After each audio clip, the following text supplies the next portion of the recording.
Hello everyone, I am Papia Chandra. I provide classes for 11, 12 Commerce and BCom BBA MBA Finance. आज का topic है CBSE class 12 accountancy syllabus. Yes, आप लोग अभी class 12 account start किए हो, तो मैं मानती हूँ कि क्लास स्टार्ट करने के पहले आपके कॉपी में फर्स्ट पेज में ये सिलेबस लिखना बहुत इंपॉर्टेंट है। एग्जैक्टली बोर्ड में आपको कौन कौन सा चैप्टर करके जाना है, जानना जरूरी है कि नहीं।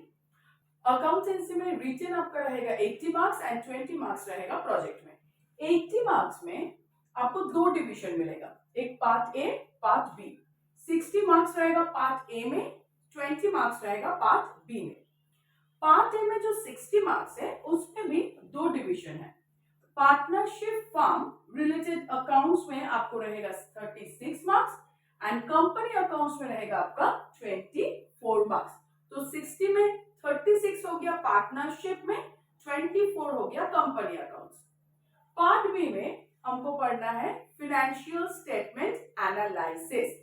फिनेंशियल स्टेटमेंट एनालिसिस का मतलब है ये जो आप लोग ट्रेडिंग पीएल बैलेंस शीट किए हो क्लास 11 में, वो ट्रेडिंग पीएल को यहाँ पे बोलते हैं इनकम स्टेटमेंट।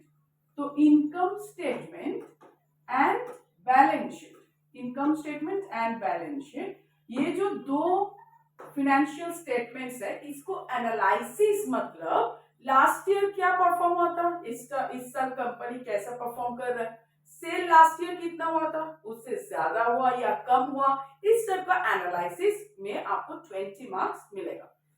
तो पार्ट ए में जो 60 मार्क्स है उसमें कौन कौन सा चैप्टर आ रहा है, चैप्टर का नाम लिख लो।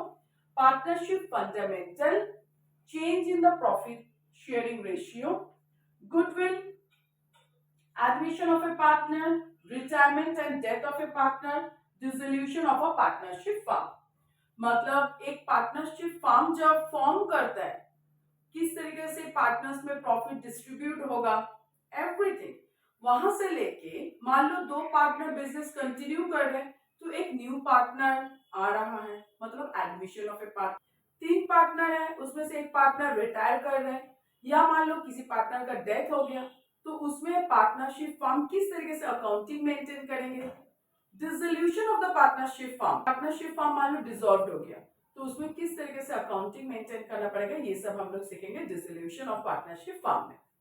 अब आ जाओ कंपनी अकाउंट्स। कंपनी अकाउंट्स में आपको दो चैप्टर मिलेगा, एक issue of shares, another one is issue of debentures, दो चैप्टर। पार्ट बी में जो फिनेंशियल स्टेटमेंट एनालिसिस पार्ट है उसमें आपको 4 चैप्टर मिलेगा। एक है financial statements of A company, मतलब कंपनी का बैलेंस शीट यहाँ पे बनाना देता है। फिर आपको टूल्स मिलेगा, वो जो मैंने बोली ना आपको फाइनेंशियल स्टेटमेंट एनालिसिस करना पड़ेगा, performance of the company cheque होता है, तो उसमें कुछ टूल्स एंड टेक्निक्स है। वो एक है comparative, another one is common size. Last 2 chapters, one is ratio analysis, another one is cash flow statement. Ratio analysis भी एक टाइप का टूल्स ही हुआ फाइनेंशियल स्टेटमेंट्स को एनालिसिस करने के लिए। इससे हम लोग को पता चलता है शेयर का मार्केट प्राइस क्या होने वाला है, या शेयर्स खरीदना चाहिए कि नहीं, इस तरीके से डिसीजन ले सकते हैं। या कंपनी को लोन मिलेगा कि नहीं, किसी को लोन देना चाहिए कि नहीं, इस तरीके से हम लोग डिसीजन ले सकते हैं रेशियो एनालिसिस के हेल्प से। Last is cash flow statement. ये एक स्टेटमेंट होता है, इस स्टेटमेंट में एक ऑर्गेनाइजेशन को cash inflow and cash outflow particular एक ईयर में कितना हुआ है ये प्रेजेंट करना पड़ता है।